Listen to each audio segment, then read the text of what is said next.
You will hear a number of different recordings, and you have to answer questions on what you hear. There'll be time for you to read instructions and questions. And you have a chance to check your work. All the recordings will be played only once. The test is in 4 sections. At the end of the test, you will be given 10 minutes to transfer your answers to an answer sheet.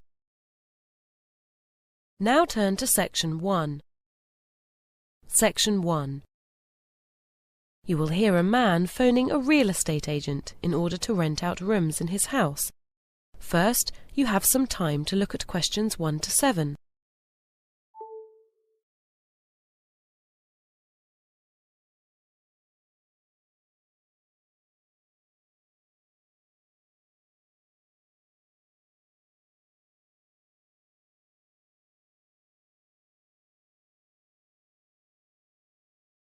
Now listen carefully and answer questions 1 to 7. Hi, Bellingham Real Estate Agents. Could you hold, please? Okay. Sorry about that. What can I do for you? Yeah, I'm looking for some tenants for my house, and I was hoping you could advertise it for me. Sure, no problem. Is it here in Vancouver? No, it's just outside in Richmond. Very nice. It's a house, you say? Yes, it's a family house. It's 2-story, quite modern. Right. And you're wanting to rent out the whole place, is that right? No, just 2 rooms are for rent. That's 2 bedrooms plus the use of the rest of the house. It would really suit a couple of students. Okay. Can you just tell me the address, please? Yeah, sure. It's 3281 Number 1 Road, Richmond. Okay. That's quite a way out. And how much were you thinking of for these rooms? I thought $700 per room would be a pretty fair price. Is that per month? Sure. Okay. You'd get at least $1,000 if you were in Vancouver. Yeah, I know. Any other costs? Just the cleaner who comes once a week. Cleaner, okay. And how much would your tenant have to pay her? Actually, it's a guy, and that would be another $30 a month for the cleaning. Okay. And is it nice? I mean, is it got a view and things? Sure. It looks out over the ocean. No garden, but there's lots to look at from the lounge. Okay, and your name is? Peter Trubois. Trubois. Is that B-O-Y-S? No, it's Truboise. Trubois. Nice name. And your address? It's the same one I just gave you. Fine, as above. Got a phone number you can give me? Sure, I'm calling you from it. It's 6047-4106. And a cell? Yes, that's 903-277-3987. Before you hear the rest of the conversation, you have some time to look at questions 8 to 10.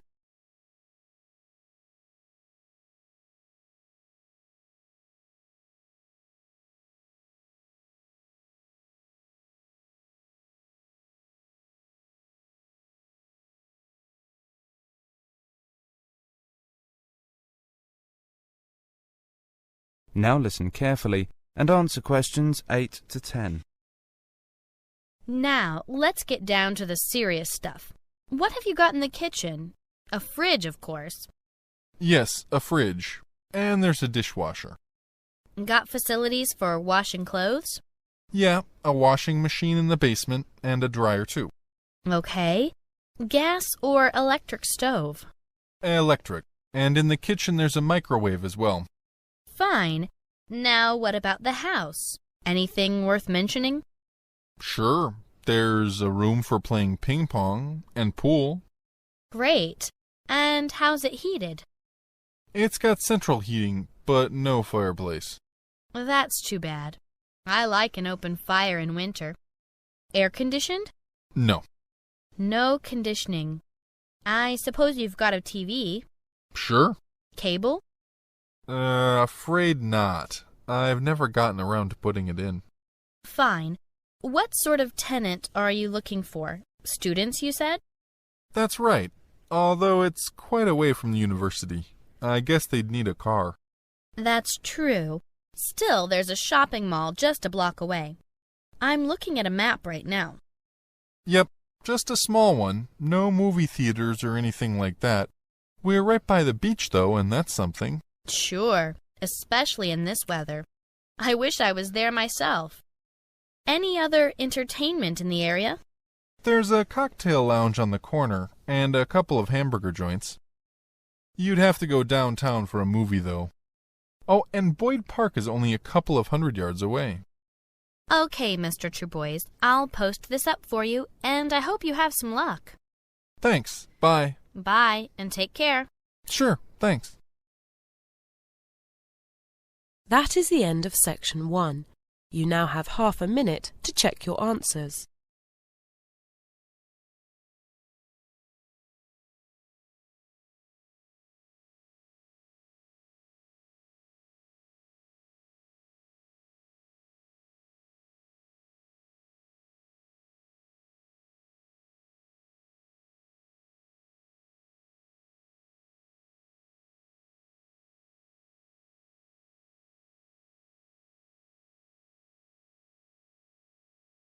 Now turn to section 2. Section 2. You will hear a talk on an organisation called Worldwide Student Project. First, you have some time to look at questions 11 to 17.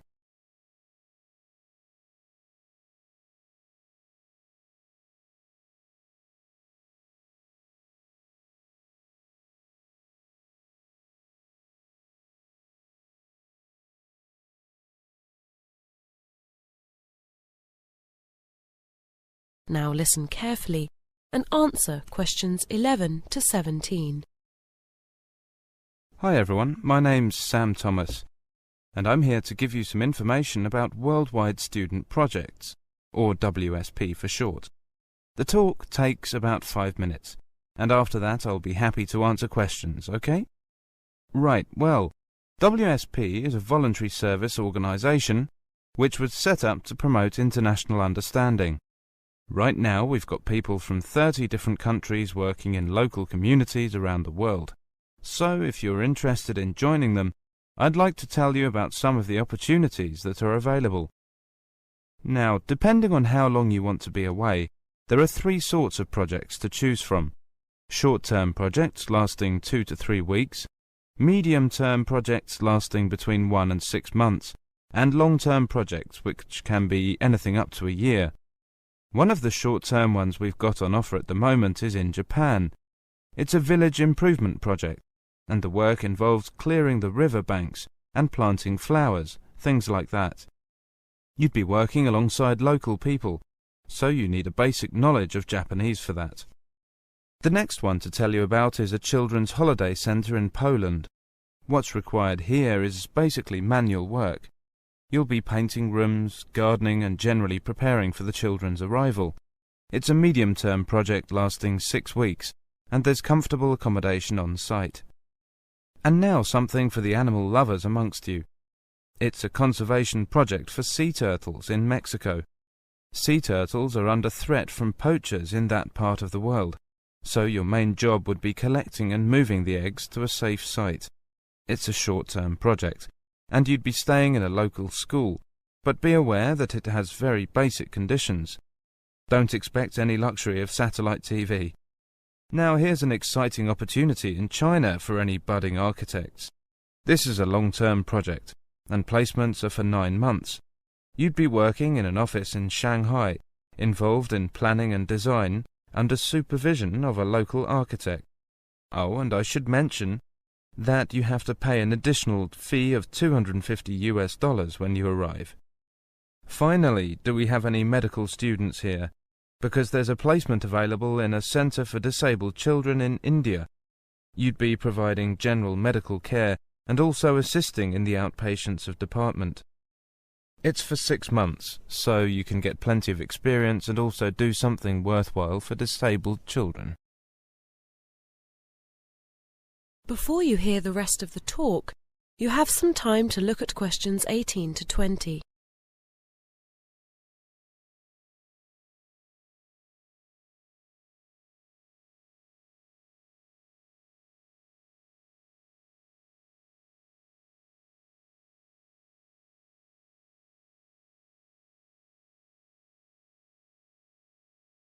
Now listen carefully and answer questions 18 to 20.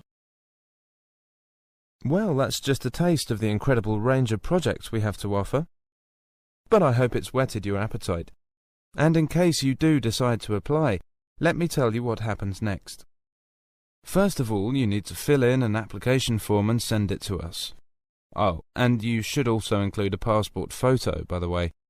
Once we've received the form and photo, we process them and then we send you a welcome pack containing general information about the program, together with the formal terms and conditions.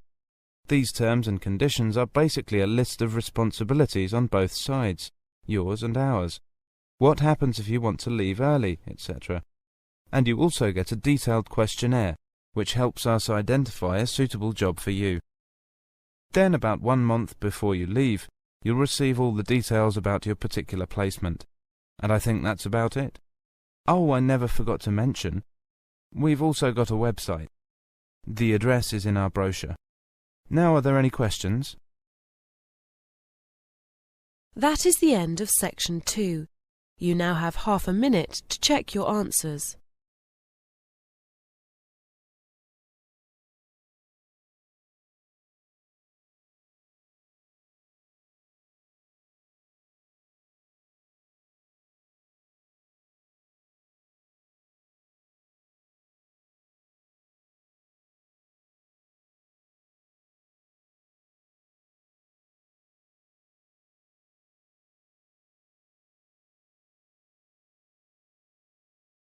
Now turn to section 3.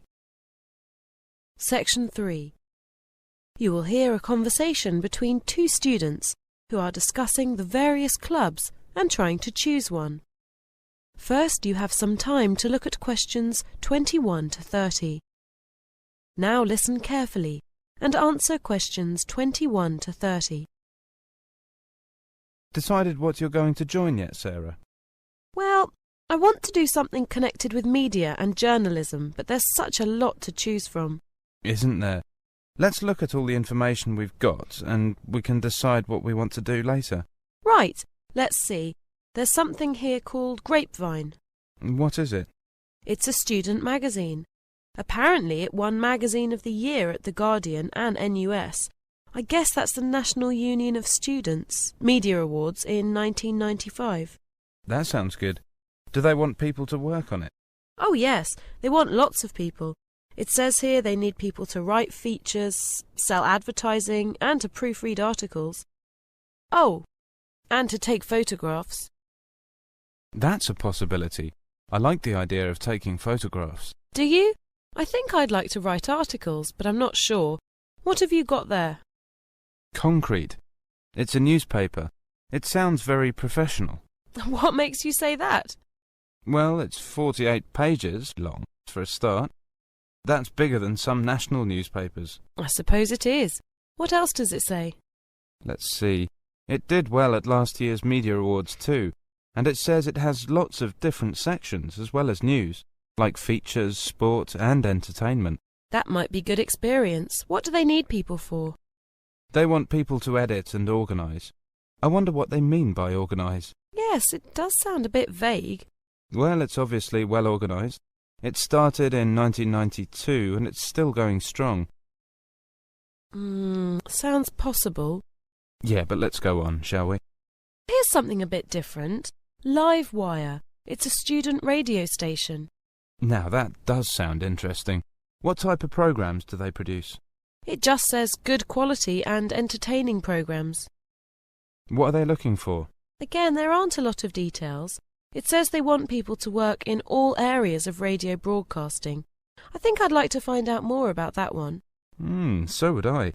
We'll come back to it later. Oh, look at this! Do you fancy being on television? Don't tell me there's a student TV station as well. Yes, there is. It's called Nexus UTV. They produce a wide range of programmes and they have a production deal with the BBC. That sounds really interesting. Is it difficult to get into? I don't know. I don't think so. They want a lot of people. Actors. I used to act in school plays when I was about 10 years old. Well, maybe acting isn't for you. But they also need people to direct programmes, to read the news, and to be comedians. I could see you as a comedian. Should we go for that then? Maybe. Let's look at what else there is. I think there are two more. Yeah, something called Notice Board, whatever that is, and Student Web. What's Notice Board about? Well, it's a magazine with lots of local information. Doesn't sound all that exciting. Well, if you change your mind. They want people to write articles and to produce the magazine. I don't think so. Let's look at Student Web. OK. Well, we've had the radio station and the television station, so I suppose we have to have the website. It's quite a big website. Look, there are 1,000 pages. What sort of things are on it? Well, there's information about shops and entertainment, but there are also features and a news service. They want people to write websites. Writing websites sound a bit too technical for me. But they also need people to do some graphics and to write articles. I still don't think that's for me. What about you? No, it doesn't really interest me either. I like the sound of Grapevine, Livewire and Nexus UTV. Yeah, those are the three I'd choose. But we're only going to have enough time to join one club, so let's go back and look at the information on those three again. OK, first... That is the end of section 3. You now have half a minute to check your answers.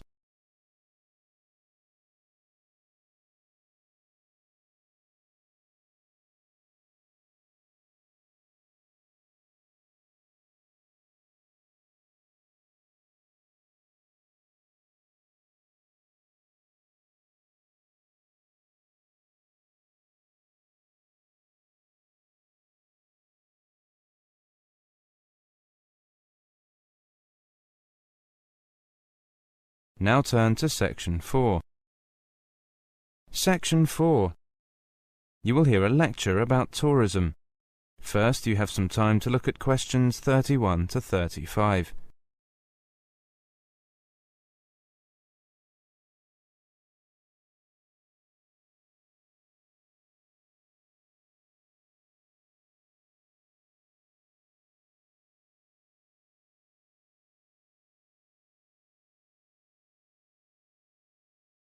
Now listen carefully and answer questions 31 to 35.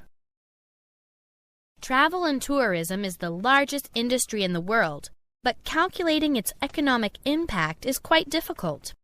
The one thing everybody can agree on, though, is that it's huge. There are two things which have influenced the growth of tourism. There are firstly, social factors, and secondly, technology and the way it's developed. Let's consider the social factors first of all. Demand for tourism is determined mainly by the amount of wealth a country has, which is why countries such as Japan, Australia, the USA, and Western European countries have contributed most in terms of tourist numbers in the past. However, growing wealth in developing countries will mean that demand for holidays abroad will take off there in the near future, boosting tourism enormously. That said, the majority of tourists are still from what are called the developed nations. However, studies show that their number will not rise much further in the next few decades, because their populations are fairly stable. As a result, there'll be a growth in the number of retired people who will have more time on their hands. This will influence the kind of tourism wanted. Fewer skiing holidays will be required, but there'll be an increase in the number of people wanting to visit art galleries. Before you hear the rest of the lecture, you have some time to look at questions 36 to 40.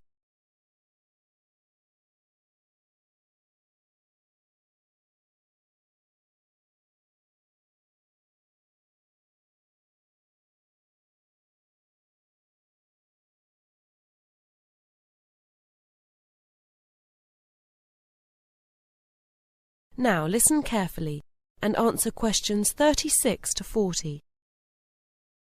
Let's turn now to the second factor in the growth of tourism. The technology that sustains mass tourism today is the jet plane. Air travel has opened up the world. In 1970, scheduled planes carried 307 million passengers. Today, there are 4 times as many. In fact, cheaper and more efficient transport have been behind the development of mass tourism from its beginnings in Britain in the 19th century. The first package tours were arranged in 1841 by Thomas Cook, an entrepreneur whose company subsequently became one of the world's largest tour operators. In his day, it was the railway that allowed his business to flourish. Today, technology is proving important in other ways as well as in transportation. In the past, people went to a travel agent to find and book their holiday. Now many of these people are bypassing the high street travel agents and booking their holidays themselves on the internet. Airlines have been keen to encourage this direct approach as it keeps down their costs. And increasingly, high street travel agents are finding their businesses disappearing. These days, there may be more tourists to go around, but there is also more competition among destinations, as cities, countries, and continents all compete for tourist revenue. But becoming a tourist destination is not quite as straightforward as it may seem. For example, Ireland used to sell itself as a place to enjoy the beautiful countryside. However, it soon discovered that it was attracting young student backpackers without any money. So how did Ireland set about increasing revenue from tourism? Well, the Irish Tourist Board came up with the idea of promoting the country's literature, using the names of writers such as Oscar Wilde and James Joyce to appeal to older, richer tourists who would spend their money in the hotels and restaurants of the country. However, there are other ways of appealing to tourists. The U.S. is dotted with places that claim to be the capital of something or other, sometimes things which may seem rather strange. Crystal City, for example, is the world capital of the vegetable broccoli. And then there's Gilroy, famous for its garlic. These towns are trading on a single gimmick to attract the tourists. Festivals are another way to bring them in. Literary, food, art. They're all staged for one reason only, to attract tourist revenue. Many a town has sought to copy the success of Stratford, Ontario, which was transformed from a small, run-down, blue-collar town to a bustling cultural center by the efforts of Tom Patterson, who managed to persuade a British director to stage their first drama festival in 1953. But then, boosting a city through tourism is nothing new. In 18th century England, Bath Spa became fashionable after the owners of the hot baths employed Beau Nash, the trendsetter of his day, to promote the city. I want to end the lecture there for today. Thank you. That is the end of section 4. You now have half a minute to check your answers.